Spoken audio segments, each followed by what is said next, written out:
Geralmente as pessoas falam isso, né? Eu chego nos lugares e falo assim, puxa, aquele cara tá surtando e tal. Eu realmente não sei qual é a relação entre surto, poesia e profecia.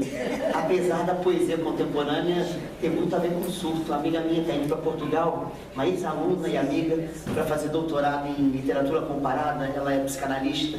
O tema dela é exatamente o lugar do surto na literatura contemporânea. E aí ela chegou para mim essa semana, quinta-feira, anteontem, a gente foi se despedir do grupo, né, de estudos que eu coordeno, exatamente por causa da saída dela, e ela falou assim, Alexandre, estou com uma novidade, rapaz, tenho certeza que você vai gostar. Vou falar sobre o surto e a linguagem psicótica, né, na poesia e na literatura contemporâneas. Eu falei assim, tá, mas o que eu tenho a ver com isso? Ela falou, não, o que você faz em sala de aula? Pô, eu jurava que ele ia falar isso agora. Pô, já queria agradecer demais o privilégio de estar aqui. Demais, demais, demais, demais. Eu vim, primeiramente, por gratidão ao Jonas. Por gratidão ao Jonas. Eu estava ouvindo as músicas ali, não estava nem conseguindo me controlar. Ontem eu fui entregar 2 exemplares do livro que saiu agora, Cartografias do Luto, Adeus Jonas Rezende, para minha amiga Neusimar, que a gente lá em casa só chama de madrasta. Desde que eles começaram, ela era da igreja da qual eu e o Jonas fizemos parte, que era a igreja presbiteriana Betesda. Então a gente se conhece desde que eu tinha uns 19, 20 anos. E eu fui entregar o exemplar dela e para o Carlos, que foi o braço direito, esquerdo, a cabeça, foi tudo do Jonas há quase 25 anos. Eles olharam a foto do Jonas, eu só entreguei, eles choraram. E hoje, engraçado, eu fui lá e me controlei, mas hoje eu vi a foto do Jonas aqui, eu me lembrei deles, eu fiquei assim abalado. Primeiro porque eu queria exercer essa gratidão profunda, foi o Jonas que me apresentou o Edson. E foi por causa do Jonas e do Edson que eu conheci o irmão do Jonas, a cunhada do Jonas. E eu olho hoje para vocês, é mais ou menos o que Santo Agostinho chamava de sacramento, que a gente faz visível e invisível, quando por meio, né, da fé, do coração, dizia ele, quando eu vejo vocês, eu vejo resplandecer a história do Jonas, isso me toca profundamente. Mais ainda porque a minha história tem muito a ver com vocês, porque eu fiz parte, num certo momento, né, do curso da ICI, e sempre levo muito de vocês em mim. Então eu vim aqui para agradecer profundamente. E eu achava que o encontro era sobre a história da igreja, e depois é que eu soube que tinha um título maior, um tema maior. E eu vou tentar transformar esse título, muito a ver com o que disse o Jacques, numa reflexão que me faz chegar a 2 pessoas que eu acho que na história dessa igreja tem tudo a ver com a essência do que está sendo proposto aqui. É uma relação que não é profecia e poesia, mas profecia e poesia. É mais uma unidade do que meramente uma adição. Então eu queria começar recitando um poema de um místico católico do século XVII, que há muitos, muitos anos eu levei para a casa do Neno com a Ana, que chama Ângelos Silésios, um livro chamado Peregrino Querubínico. Esse cara, que foi médico e assinava por um pseudônimo, escreveu um poema chamado Sem Porquê. E é um poema muito comentado até hoje nos estudos de filosofia, teologia e mística. O poema diz exatamente assim: a rosa é sem porquê, floresce por florescer, ela não cuida de si mesma e nem pergunta se alguém a vê. Sempre achei que nesse poema está implícito o que eu acredito ser a grande essência de qualquer experiência poética. A ideia de que é o sem porquê o sentido de tudo que se faz poético na vida.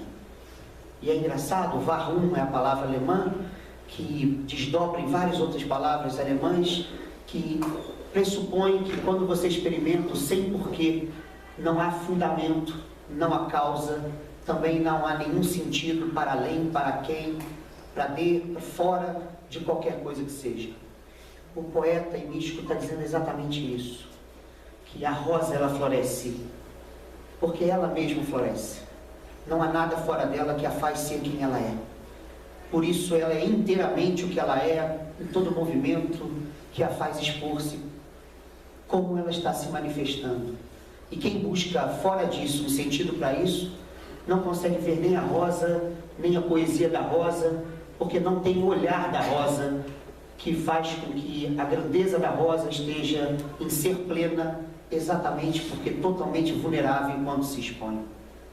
Mas essa experiência não está só no âmbito da linguagem escrita. Poesia não se reduz a texto. Não só a palavra grega, como lembrou Jacques, né, lembra isso, mas o fato é que o mais importante da poesia são as experiências poéticas.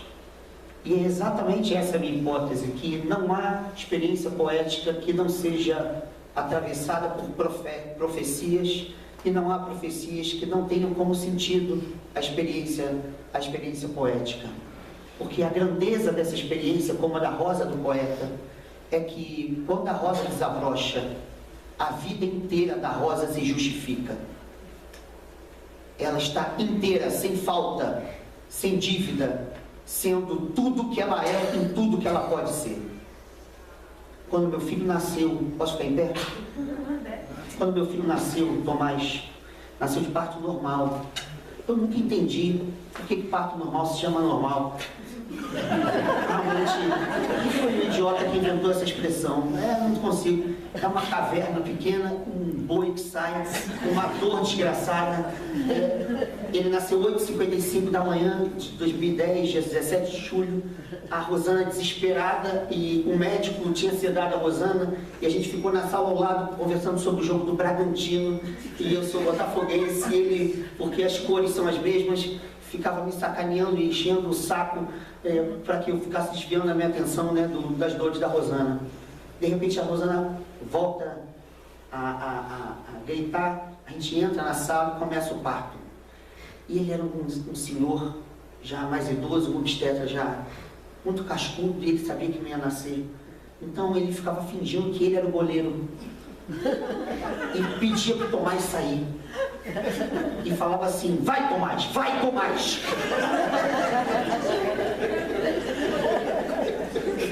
Eu estava do lado dele.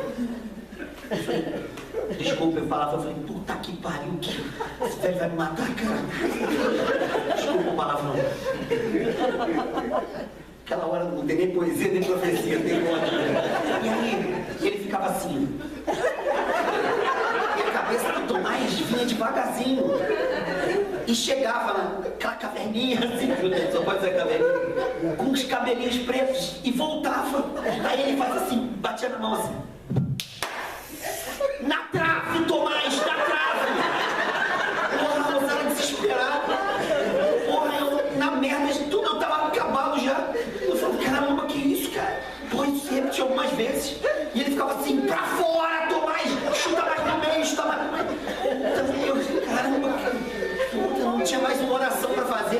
Ele pede pro pediatra uma escada. Eu falei, caramba, cara, alguém vai morrer na história, ou Rosana ou ele. Uma escada. Aí ele sobe uma escada de 3 degraus. E aí bota o cotovelo na barriga dela. E eu falei, putz, o que vai acontecer agora, né? E aí ela fala pra Rosana assim, ela não se lembra disso, mas fala assim, Rosana, faz o dobro da força. A Rosana não aguentava nem mais respirar, sabe? E aí ele parou de brincar, meteu a mão assim, um negócio impressionante, assim, uma velocidade tirou, né? Ele dá uma limpada, um tapa, começa a chorar, e aí ele pega, corta o cordão e bota na minha mão e me pressiona no ombro da Rosana. E a Rosana tá com a cabeça pra cá e o ombro ele fica segurando assim. E ele para, pega, dá pra enfermeira e leva. E aí ele chega e fala assim, pai, desculpa, mas esse é o procedimento. Antigamente a gente não segurava o pai nas costas. E uma criança que nasce com 3 quilos ganha 3 toneladas. E a criança caía e muitas vezes morria. Ou ia para UTI neonatal. Então esse é o procedimento. Eu falei, caramba. Aí ele falou assim, eu sou pai também, eu entendo que você está experimentando. É como se fosse um rasgão. A gente não sabe por que chora nem por que ri. E a nossa história se divide. E o que você está sentindo, eu senti. E aí eu falei, caramba, esse cara soube dizer. Se alguém chegasse naquele momento e perguntasse, por que você chora? Sei lá. Pra quê? Ou seja, não tem pra nada. Nem por nada. Mas o que ele disse é verdade. A minha vida inteira estava sendo decidida e reinventada naquele instante de eternidade. Toda. Sem falta. Sem nada. E se me oferecessem o céu, eu negava. E se falasse que eu poderia passar aquilo ali por aquilo, e me desse o inferno, eu escolheria o inferno. Porque a vida era inteira. A poesia se faz desses instantes de inteireza. Sem porquê, sem pra quê, sem receita, sem capacidade de exaurir o excesso do que acontece num átomo de eternidade, porque as palavras não esgotam a riqueza infinita do que vai transbordando naquele instante de transformação. Por isso eu tiraria 3 conclusões bem bobas. O que eu estou falando é quase um assassinato do que eu penso em outros lugares, quando eu vou escrever sobre isso, porque tem muito mais coisa, mas eu diria, essencialmente, a primeira coisa da experiência poética é que ela não serve para nada. E exatamente por isso é que ela é a mais rica. João Cabral de Melo Neto chegou a dizer que a poesia só é necessária porque é inútil. A gente não usa, não tem para quê. E por isso mesmo não tem causa, ela acontece. Daí a segunda conclusão: só há experiência poética quando há gratuidade. E só há gratuidade quando há imprevisibilidade. Diz um biógrafo de Johann Sebastian Bach, que certa vez ele está escrevendo uma das suas fugas, e se eu não me engano, se não me falha a memória, é o seu sobrinho que passa atrás para ir ao banheiro que era fora da casa, e o vê escrevendo, e o vê alegre olhando para cima, e voltava a escrever. E ele vai ao banheiro, quando volta o tio está chorando, ele acha que o tio está passando mal e pergunta para ele: tio, o que que houve? Ele aponta para a partitura, e aí ele não entende nada, fala: o que que houve? Aí ele fala: não fui eu que fiz. E ele fala: por quê? Porque é maior que eu. Platão escreveu um livro só sobre isso. A palavra grega para isso é entusiasmo. E Platão dizia que no momento de entusiasmo, que a gente traduz no latim por inspiração, aquele que faz não sabe de onde que vem aquilo que ele faz. Por isso, em grego, a palavra salvaguarda a ideia de que há uma divindade em você, que é maior que você e que faz você fazer o que por você não faria. Perguntaram ao Picasso como é que ele fazia para criar. E ele falava: eu tento, quando eu desisto, algo maior se aposta de mim. Mas isso não se dá só entre artistas. No livro Como Eu Vejo o Mundo, do Einstein, tem uma parte que ele fala sobre todas as vezes que ele pensa em resolver um problema ou de física, ou quando ele quer entender alguma coisa da matemática. E ele diz: todas as vezes que eu me esforço por tentar resolver, a resposta não me vem. Quando eu paro, num instante de tranquilidade, chega-se à minha alma algo que me faz falar o que eu não falaria com o meu próprio cérebro. Isso significa que só existe experiência poética onde gratuidade e imprevisibilidade têm espaços para atuar em nós. Terceira conclusão é que só existe experiência poética quando a integralidade da vida está em jogo. Por isso, o cerne da experiência poética, que pode ter muitas versões, eu vou usar só uma palavra, que é a experiência da beleza, mas também pode ter da sublimidade, do horrendo, do tremendo, outras experiências. A experiência da beleza, que eu só vou tratar dessa, ela faz com que não uma parcela de mim, nem da vida, esteja em jogo, mas a totalidade de quem eu sou e posso ser, do que a vida é e possa ser, esteja se decidindo quando a beleza acontece. Por isso, beleza não é bonito. A gente vive no reinado do que é bonito. As coisas bonitas são transitivas e por isso transitórias. Mas a beleza é intransitiva. É belo por ser. E por ser como está se dando. E por isso um autor como Nietzsche disse que aonde há beleza, a vida inteira se eleva com aquele que a experimenta. exatamente esse sentido de poesia é que me faz lembrar da palavra grega poiesis, que é exatamente criação. Poetas criam porque a beleza não está dada, mas não criam porque querem, porque eles não são donos da criação. É sempre uma resposta, uma interpelação de algo que quer nascer. Quer nascer. Para usar uma linguagem comum aos espíritas, só existe poesia enquanto existe mediunidade, mediação. E a nossa tarefa é a tarefa do mediador. Nós não somos fontes, somos canais. E a grandeza do canal é que importa. Porque a vida, ela não se apresenta de início, na maioria das vezes, como bela. Pelo contrário, como diz um amigo meu que é poeta, a vida se apresenta com cascalhos. A riqueza tem que ser vasculhada. E por isso ela tem que ser burilada. Porque ela está cheia de camadas que vão entorpecendo a sua grandeza à medida que os cascalhos vão encostando. Daí a necessidade da profecia. Porque só há profecia quando alguém sabe dizer não. Para usar a expressão do Rubem Alves na tese de doutorado deles. Negar o que nega o que a vida pode ser é a tarefa de todo poeta. Porque é a tarefa de todo profeta. Negar o que nega. Ou seja, negar o que nega. Essa é a grande tarefa de poetas e profetas. Mas não é negar por negar. Eu vivo numa universidade pública, numa instituição federal, numa autarquia. É muito interessante, todos negam. É uma crítica absoluta o tempo todo, inclusive minha. É a capacidade radical de absolutizar os nãos. Mas quando os nãos se absolutizam, há muitas possibilidades que não são a poesia. Há o ressentimento. Há aquilo que o Dostoiévski viu no século XIX, nos anarquistas de São Petersburgo. Eles disseram tanto não, que alguns não sobreviveram quando atearam fogo à cidade. São nãos que consomem aqueles que negam. Por isso, qual o lugar dos nossos nãos?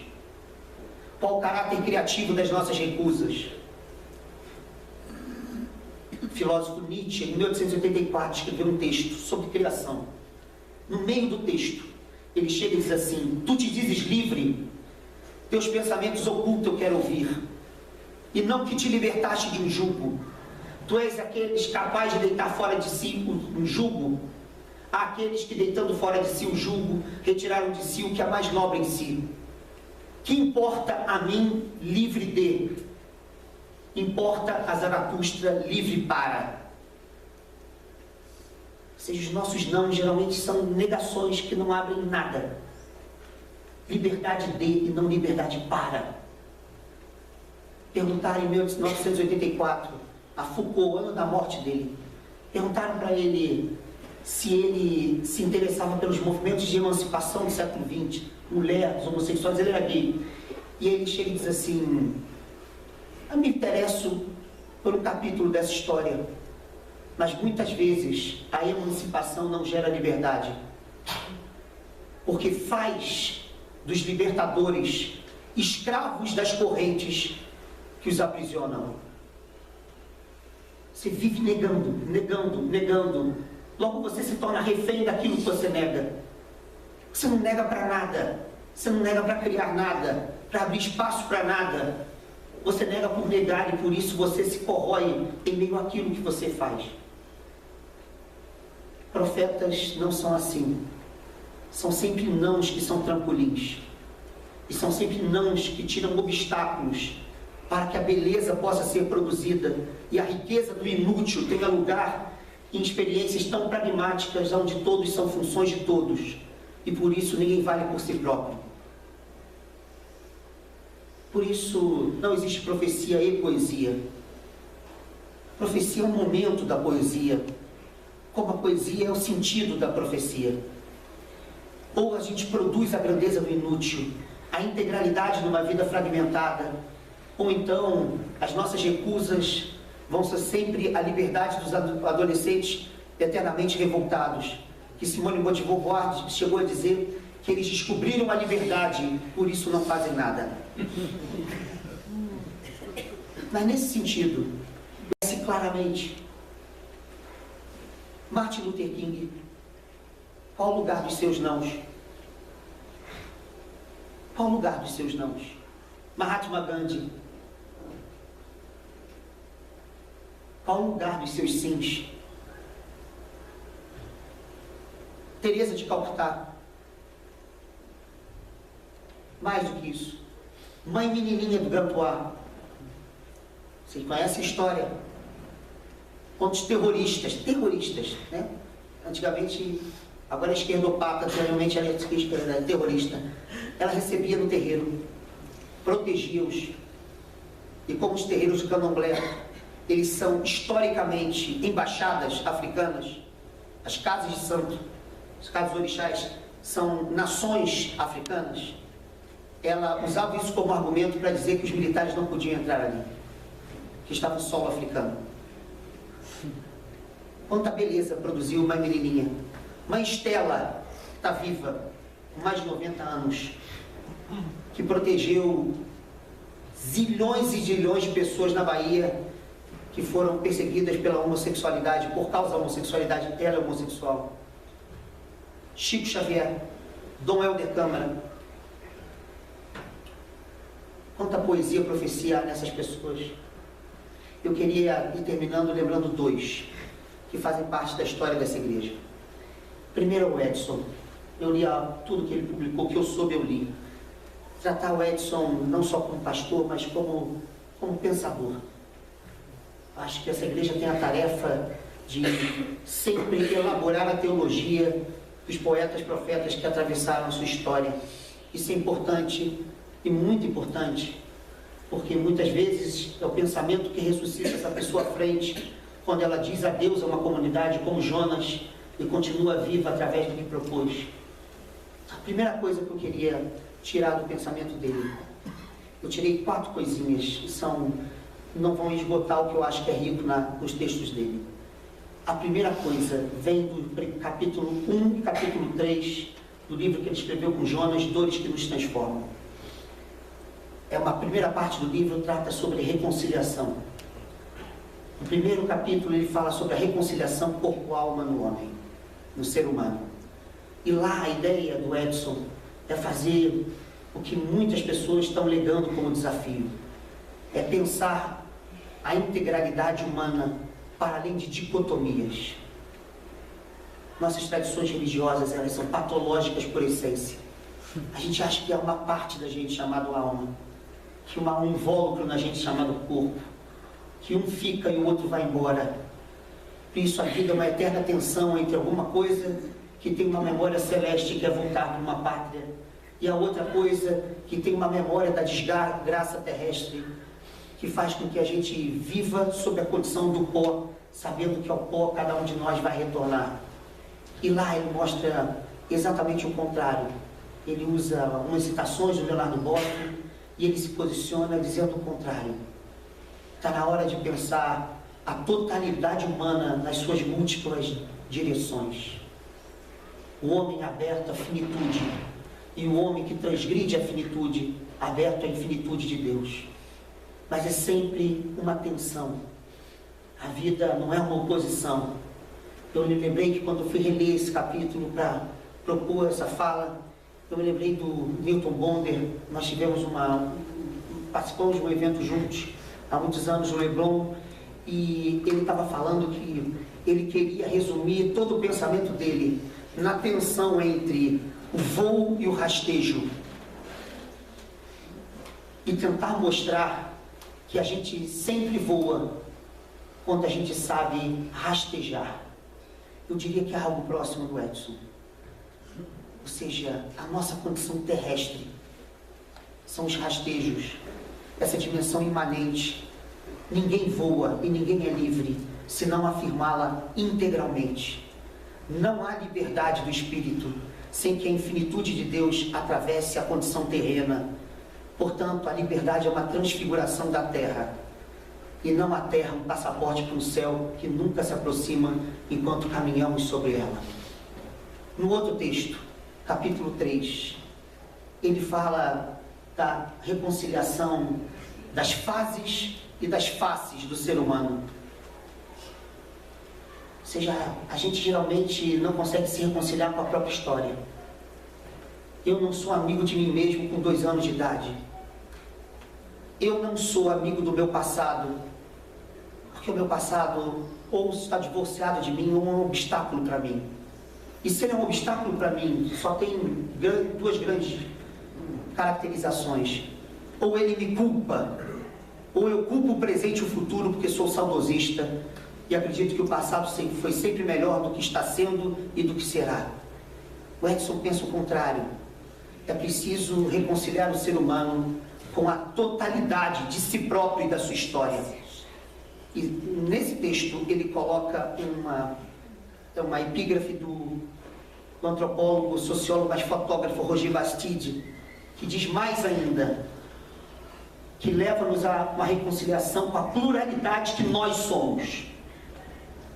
E ele para no texto, usa 2 significados da palavra sombra para o Jung, e mostra numa delas, que é a versão negativa, que está na hora da gente se reconciliar, dito de outra maneira, com os demônios que nós somos. Os demônios que nós somos. Não para que os demônios sejam anjos, mas para que a gente seja amigo do demônio que a gente é. Ou seja, tanto as fases quanto as faces devem ser integradas. Ou seja, não há exorcismo possível na vida humana. Ou a gente reintegra e por isso a gente se eleva, ou a gente se exorciza e por isso a gente se dissolve. Mas naquele livro, se eu não me engano, falha a memória o título, para quem tem fome de beleza, não é isso? Ou sede? É fome ou sede? Fome. Tem um capítulo que trata sobre o tempo. E esse capítulo me interessa demais, porque o Edson gosta do Paulo. Eu há muitos anos brigo com ele, mas o Edson cita o Paulo com maestria. Os protestantes fazem isso, e ele faz bem, porque eu tenho cada vez mais rápido de Paulo, acho que eu fui muita merda nessa vida, mas tem problemas com ele, pessoais, já fiz terapia, não consigo tratar disso, tá a rotina aí, tem que falar com ela, para ver cadê a rotina. Ele, aí também tem problema com Paulo e Agostinho, né? São 2 que eu tenho, eu não tenho só um, mas vai lá. Ele usa lá, está comentando passagens, textos, mas sobretudo as epístolas paulinas. E o Edson retoma um pensamento que vem do final do século XIX, ele não cita lá, mas é uma fonte lá. Qual a compreensão que o Paulo tem do tempo nas suas epístolas? Quando ele fala da segunda vinda do Cristo, ele nunca diz quando, porque não tem tempo cronológico. Mas o que o Edson faz, e aqui eu vou dar uma ênfase maior num ponto, é mostrar que, na verdade, o tempo da espiritualidade é a integralidade do tempo. Eu ser plenamente o passado que fui, ser inteiramente no presente que sou, e a cada vez antecipar o futuro que serei. Por que isso é importantíssimo? Sobretudo a ênfase no passado eu vou dar. Porque a gente experimenta o tempo como uma passagem que se desfaz. Simone de Beauvoir dizia no livro dela sobre a velhice, que aquele que se torna maduro na velhice não vê a velhice como desgaste, porque na velhice vê a adolescência e a infância. Por isso, todo o passado está tão integrado a cada instante, que ainda na velhice sempre há um futuro a ser aberto. Quem conhece Guimarães Rosa, um texto lindo, lindo, chamado Desenredo, é um dos textos mais bonitos de Guimarães Rosa. Desenredo é uma maneira de você reinventar o passado. E é a história que parece muito com a história de Oséias, de um homem, no caso de Oséias, ele se casa com uma prostituta. Lá não diz prostituta, filha da prostituição, mas depois ele é corno, porque ela dá para todo mundo na história. E ele ama, é engraçado, interessante. Aí eu adoro aquela história. Não sei se a Rosana é assim comigo, mas eu pelo menos não sei, mas eu adoro essa história, acho maravilhosa essa história. É maravilhosa essa história, porque e ali ele vai usando Deus, vai falando da relação dele com o povo. É maravilhoso aquilo, mas no texto do Desenredo é diferente. Guimarães Rosa coloca o seguinte: o camarada está apaixonado por uma mulher que é casada, e eles têm um caso. E o cara descobre, mas não descobre que é com ele, descobre um terceiro. Então Ele se sente corno do terceiro, do outro amante. E aí, o cara é daí Jó da paciência e tal. E aí ele fica mal, deprimido, só que o marido morre. E ele lá diz que não sabe se é de tifo, não sabe o que é, morreu. E ele fica desesperado. São 4 páginas de história, genial a história. E aí ele fica desesperado. E agora, o que eu faço? E aí ele vai lá, se reapaixona por ela, se casa com ela. Aí o Guimarães Rosa bota assim, mas como o tempo se parodia, porra, ele volta a ser corno. E aí, cara, ele volta a ser corno e fica desesperado e tal. E a cidade toda não sabe quem defende, porque sabe também que o outro foi corno por causa dele. Então começa, não sabe quem defende, e a mulher foge. E aí aos poucos, aí o desenredo, essa ideia de reinvenção do passado, ele vai se transformando de tal maneira que ele vai narrando de outro modo o passado com ela. E ela começa a história tendo 3 nomes. Virlívia, Virília, são 3 nomes. É muito louco a história. E aí ele vai contando, ele vai recontando. E aí diz lá o Guimarães Rosa que ele vai platonizando, arquetipando, ele vai, assim que ele chama, ele vai reinventando o passado. De repente ela sabe, na outra cidade, que ela se tornou outra. E ela volta sendo outra. E quando ela volta sendo outra, eles terminam juntos. E aparece o outro nome dela, Lilívia. E aí diz que a oportunidade aparece de vez em vez. Mas ele soube a oportunidade que era dele. Por isso, a sua história se reinventou.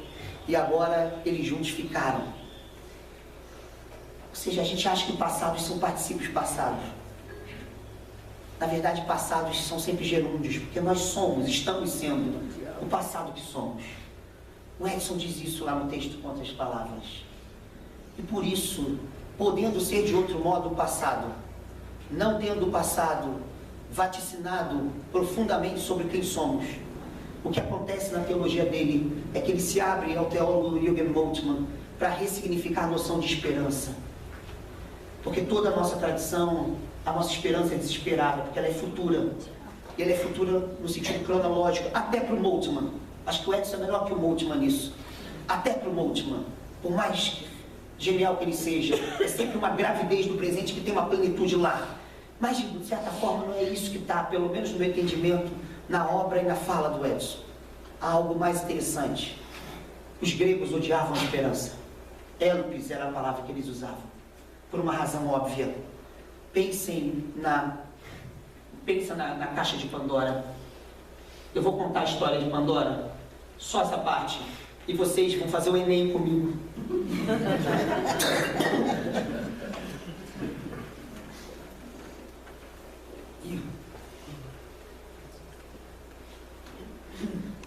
E vão me responder. E a questão é a seguinte: os deuses. É rápido, Bruno. É castigo dos deuses. Lá em casa é o seguinte, eles me castigam, eu castigo também, né, cara? Não é o Santo Antônio só que fica de cabeça para baixo, não. Lá todo mundo fica. Mas vai lá.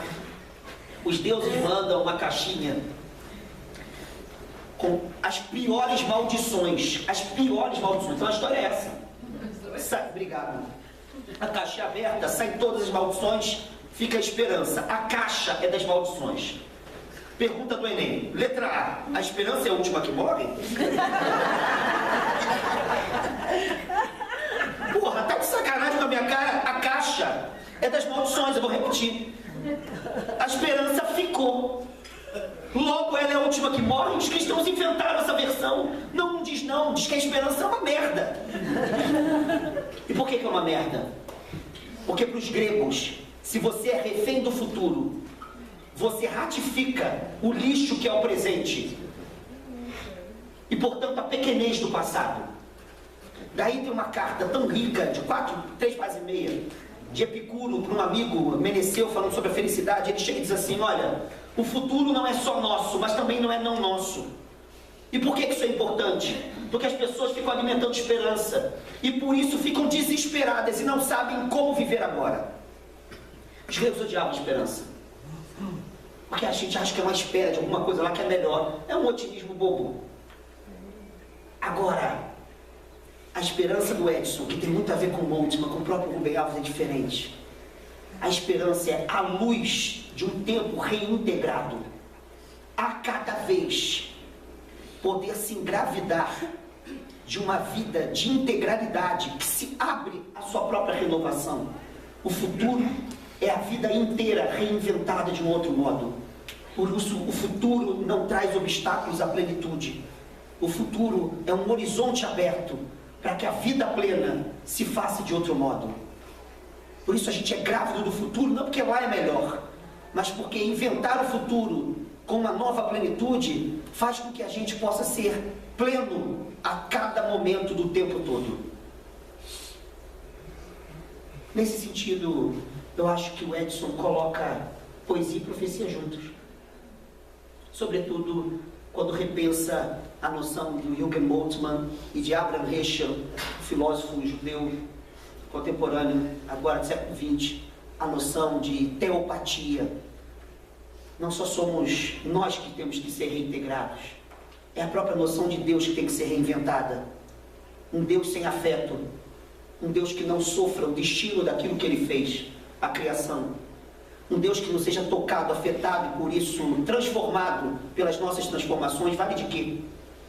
Na tese de doutorado dele, que ele foi publicado, como é que é, do viver apático ou simpático e tal.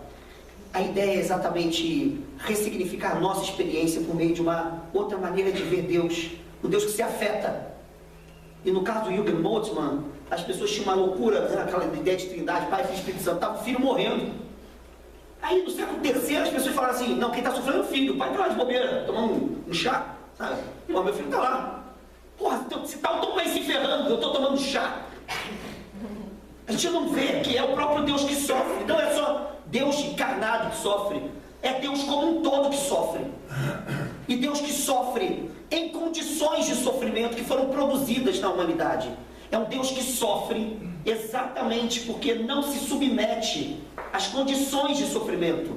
E por isso, se Deus sofre conosco, Ele também nos potencializa a insurreição contra as estruturas de sofrimento. Produz futuro, porque nos engravida de uma vida que rejeita o viver na sua plenitude. O Edson pensa algo parecido com isso. Isso já sou eu, viajando na maionese dele. Mas um Deus apático, que não sofra merda nenhuma. Eu me lembro que eu li um texto do século XI, né, porque Deus fez homem. É um texto de Santo Anselmo, e diz lá, ele fez homem, não tem engraçado a tese do cara. É um gênio, mas é um gênio louco, porque o cara diz assim, a humanidade estava aqui feliz da vida, Adão e Eva felizes no país, o que aconteceu? Eles deram mole e pecaram. Aí quando pecaram, Deus foi atingido, mas Deus foi atingido, claro que não. Deus é absoluto, impassível, logo ele não pode ter sido atingido. Então, a criação foi atingida. Aí ele ficou puto, ele falou assim, minha criação, não, o que eu vou fazer? Vocês contraíram comigo uma dívida infinita, porque eu sou infinito, eu sou Deus. Mas eu não fiquei destruído por causa de vocês, não. Vocês me atingiram na criação, a criação ficou atingida. Mas vocês não podem pagar essa dívida, porque é a dívida é infinita. Então, eu mesmo vou me fazer finito, vou encarnar. Aí eu vou chegar lá e me ressarcir. Olha que coisa engraçada. Deus se faz ser humano para que ele possa ressarcir a si mesmo. Muito louco isso. Aí ele diz o seguinte, que depois que Deus ressarciu a ele mesmo, a gente contraiu uma nova dívida, que é com o filho. Porra, só que dívida é essa mesmo. A pergunta não é essa. A pergunta é se Deus em si mesmo é transformado pelas nossas transformações. E se Deus é transformado, e se nós imitamos quem Ele é, nós não podemos ser indiferentes ao curso do outro e ao curso da nossa história. Uma fé apática, que não sofra o destino dos outros e de si, deve ser jogada no lixo, porque o ato da gente sofrer as intempéries da vida e as variações da história nos acometem, nos interpelam e a gente atua na vida alheia e na nossa, ou então Deus na nossa fé não serve para nada, a não ser para ser mais um engodo. Segundo poeta, profeta, o meu mestre, nosso mestre Jonas Rezende. Eu falei sobre ele na segunda passada, saí de lá, peguei uma amidalite, fiquei até agora há pouco me tratando. Acho que o homem Jonas me amaldiçoou com as besteiras que eu falei sobre ele. Uma dor. A pena que a gente não faça isso. Eu vou trazer poucas coisas. A primeira coisa que eu queria tirar do Jonas é o modo como ele reinventou para ele mesmo a noção de Deus. Eu disse isso lá e me aprofundo, porque eu reli de novo, eu reli mais uma vez o texto que ele diz. Jonas diz que está errado o texto bíblico de Êxodo 3,14. Deus não chega e diz, olha, eu sou aquele que é. Ele falou, está errado. No fundo, Deus teria que dizer, eu sou aquele que está sendo. Por quê? Porque Deus é um verbo no gerúndio. Portanto, se Deus nunca está pronto e Ele sempre se faz, tudo que é absoluto não pode ganhar consideração divina. É isso que diz o texto do Jonas. Daí a segunda consideração do Jonas que mais me atrai. Ainda que possa haver algo como a verdade, se nem Deus consegue ser absolutamente quem Ele é, não é possível que a gente não consiga se enriquecer com a finitude das nossas verdades. Diz o Jonas textualmente, 1978, aquele que acredita numa verdade só, mata a verdade, porque as vozes da verdade são a única verdade possível. As vozes da verdade. Quando eu estava pesquisando para 2009, meu livro sobre ele, Poeta da Fé, eu pegava os arquivos dele, me interessava às vezes mais que os textos. Eu ficava discutindo, e ele já não se lembrava mais de nada. Mas eu ficava lá, Jonas, vamos tentar lembrar o que estava nesse texto, o que se lê. E tinha uma nota da igreja presbiteriana de Copacabana, que os jovens tinham escrito para ele. Estava escrito um agradecimento muito maluco, muito louco, escrito assim, obrigado, pastor Jonas, pelo que você fez no culto, sei lá qual. Viva o sincretismo. Eu falei, que merda é essa, João? A gente fala muito palavrão com o outro, né? Eu não vou reproduzir aqui, mas era muito baixo nível. A nossa relação. Muito baixo nível. Muito. Puta, não vou nem comentar na balada. E eu falei, que porra é essa, João? Negócio de sincretismo agora? Que negócio é esse? Aí ele falou assim, eu falava isso. Aí ele mostrou uma matéria no jornal. E na matéria ele estava falando sobre sincretismo. Eu falei, o que você entende por sincretismo? Aí ele falou assim, sincretismo é uma espiritualidade feita de mesclas. Assim como todo o nosso cristianismo é mescla. As roupas são mesclas. A maior parte daquilo é romano. Os títulos são romanos, na maior parte das vezes. A organização eclesiástica vem do direito romano. Tudo isso é mescla. Isso é Bíblia. Isso é mescla. Isso significa, e ele disse, que a gente não pode defender uma fé pura. A gente tem que defender uma fé mesclada. E aí eu falei para ele assim, você concordaria se eu te interpretasse como um teólogo vira-lata? Aí ele falou, não, isso é demais, né? Ele queria pedigree, né? Mas o que ele está dizendo é que ser vira-lata é o sentido da espiritualidade. Porque mesclar-se com o outro. Geralmente eu faço oração, eu e sei lá quem leu Deus e os mediadores, sei lá quais são, geralmente é só Jesus. Mas depois da morte dele, tenho falado com ele, eu não sei se ele me escuta, mas tenho falado com ele. E eu tenho levado lá para a nossa comunidade pessoas de outras tradições e peço para levar o culto da tradição dentro do nosso culto. Então teve um culto que apareceram os pretos velhos, da Umbanda. E as pessoas acharam que eu estava surtando, né? E foi maravilhoso, todo mundo chorou, aplaudiu. Os pretos velhos são muito inteligentes. E falaram linguagem cristã lá na igreja. Eu falei, preto velho se converteu? Que coisa estranha. Puxa vida, eu queria... É que ele me convertesse, ele está se convertendo. Mas eles fizeram coisas lindas, as pretas velhas, as vovós. Eu cheguei em casa, eu falei, isso vai dar merda para mim. Não deu, mas foi muito bom. E o que aconteceu? É que a mãe de santo, ela tinha sido pastora e voltou a ser mãe de santo quando a igreja descobriu que a igreja roubava. Uma coisa que não é muito difícil no Brasil. Igreja de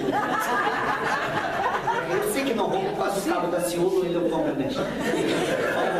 Então, eu fiquei preocupado, falei, cara, que merda que eu fiz, cara.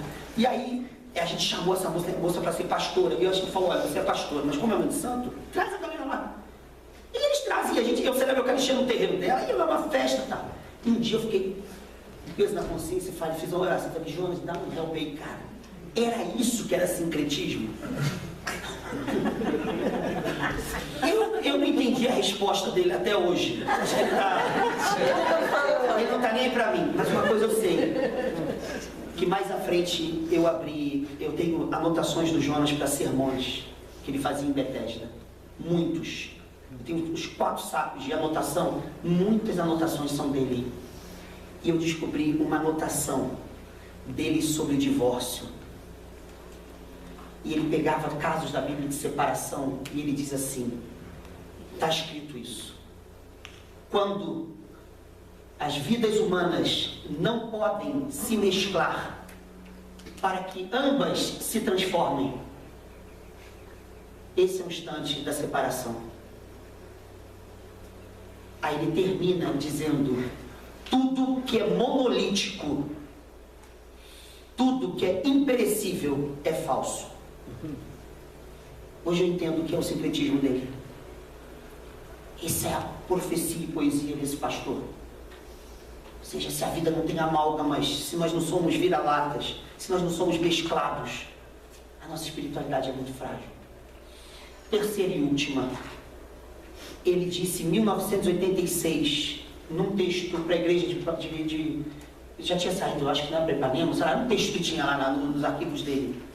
Ele colocou essa expressão, é preciso que nós gritemos, o único medidor da fé é a qualidade do nosso amor. Quando eu estava escrevendo lá o livro dele sobre a parte do amor, eu queria entender, cada um fala de amor, entende o que quiser, né? Mas o que era isso? E eu peguei esse texto que a gente ficou discutindo, ele me lembrou aquele texto, um poema dele chamado Ame, que eu gosto demais, né? Ame a todo preço, ame ainda aos que sem preço ame, ame para dialogar na linguagem eloquente, sem palavras, com o universo, não é isso? Que para os que amam mostra a glória de Deus. Ame e se faça confidente do próprio mundo, no estilo do velho Bilac, pois só quem ama tem ouvido capaz de ouvir e de entender estrelas. A gente que ele me deu aquilo, eu falei assim, mas o que você entende por isso? Ele disse 2 coisas, e aqui vou terminando. A primeira, só pode amar quem não se submete. Por isso ele diz, os amantes são sempre subversivos. Porque não são reféns dos códigos. Porque não são reféns das doutrinas. E porque escolhem o inferno se o preço do céu fosse a inexistência daquele amor. Mas a segunda coisa do Jonas, que ele disse nesse textinho que eu peguei, em 86, é que o fruto do amor é uma vida que não precisa de compensação. Em outras palavras, o amor é a amnésia do céu.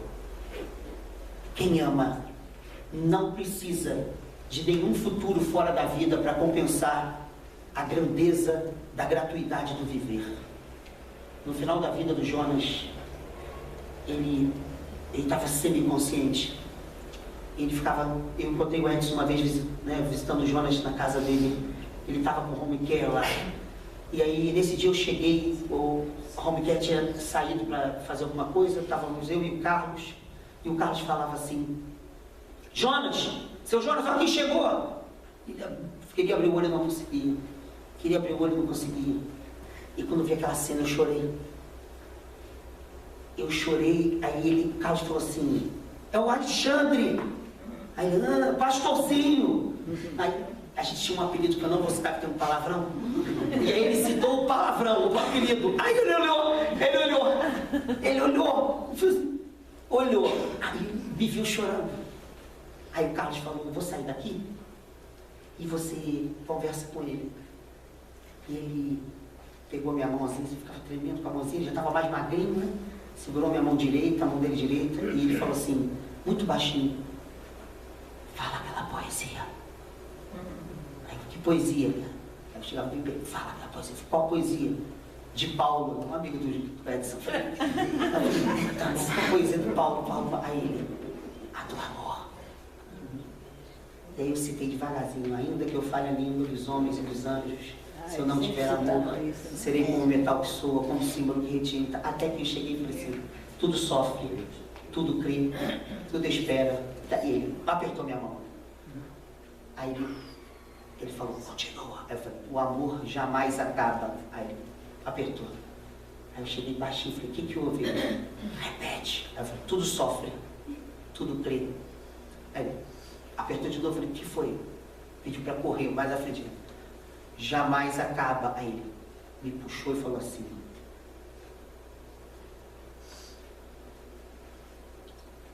nosso amor não morre com a minha morte. O amor jamais acaba. Meu amor não morre com a minha morte. Meu amor jamais acaba. Esse é o poeta, esse é o profeta. Essa igreja tem muita profecia e poesia. Ela tem que caminhar para o seu futuro, sabendo que o seu passado é um manancial inesgotável. E o seu presente é um constante trampolim. Muito obrigado pelo privilégio de estar aqui.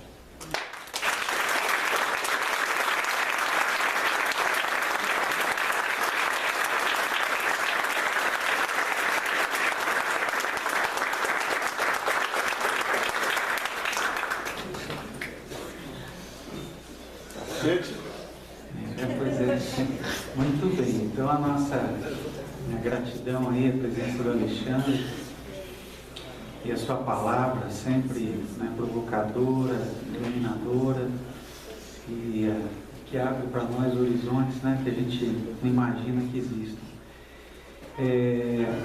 A ideia agora é para a gente abrir, em 15 minutos, para quem quiser fazer alguma pergunta, alguma colocação, alguma dúvida, que queira colocar aí para o Alexandre, tá? E também para o Jackler, para ambos. E depois desse momento, é o seguinte, o Alexandre, como ele disse, acaba de sair desse livro dele, publicado pela Mauad, Cartografias do Luto, Adeus, Jonas Rezende. É um livro... Está na hora já do almoço? Porra, vão me prender não, né? Eu acho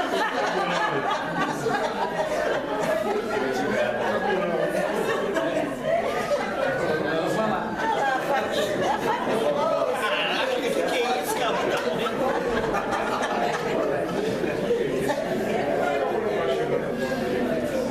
Alexandre já havia escrito Jonas Rezende, o Poeta da Fé, que é uma obra que eu gosto muito, eu acho assim um livro, eu volto a essa obra o tempo todo.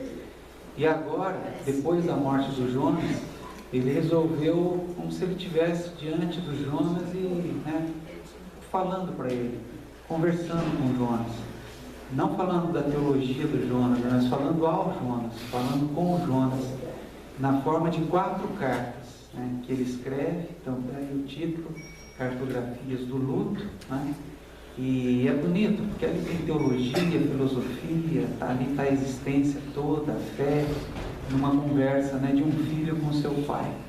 Então é um livro muito bonito, e eu tive o privilégio de escrever o prefácio que o Alexandre me pediu, me senti muito, e então é um livro lindo que acabou de sair, e aqui vai ser o primeiro lugar que esse livro está aparecendo, aqui no Hotel São Maurício, que é bacana. É muito legal.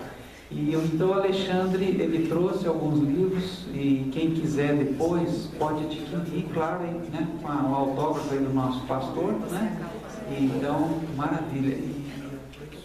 R$30, a editora fez um preço legal, tá bom? E quem não puder comprar, não tiver grana, etc., deixa na dívida, porque o Alexandre não tem dívida, não tem problema de dívida, então ele tem que Pensão que paga em dia. E aí a gente também vai ter depois lá na igreja um momento, um lançamento também, que vocês vão poder convidar as pessoas, a gente convidar outras comunidades, o Alexandre lá na igreja para fazer um lançamento lá na igreja de Santo Ipanema, com a presença da Neusimar, da Maria, de todo mundo. Time inteiro. Vamos então, beleza. Alguém gostaria? Edson, eu gostaria de fazer uma pergunta.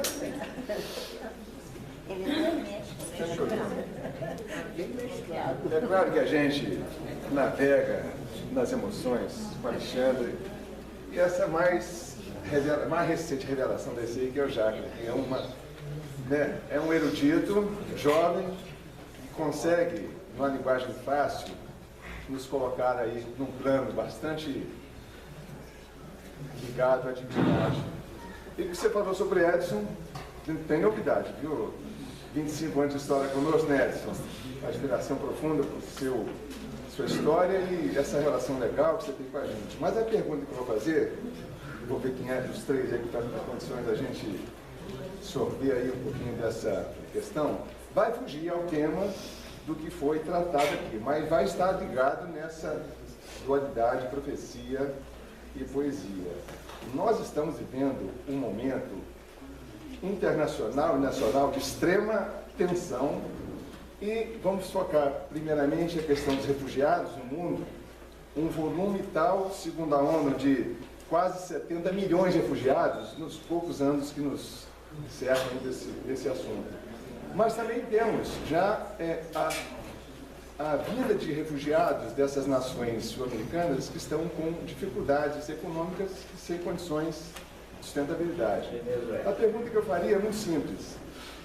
Nós temos hoje um caminho para a profecia nesse cenário tão esgarçado que nos possa, nesse significado legal que o Alexandre colocou sobre sua visão de esperança, é a gente olhar uma luz que solucione, que nos dê assim, essa vontade de ver essas coisas se dissiparem?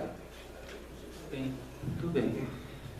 Mais alguém? Que aí a gente recolhe aqui as questões e passa para os dois. Também. Quem mais? Tinha levantado a mão. Carlos? Sim, Carlos. Desejo adquirir livro. Só do livro. Oi? Eu desejo adquirir livro. Ah, o livro, claro. Opa, certamente.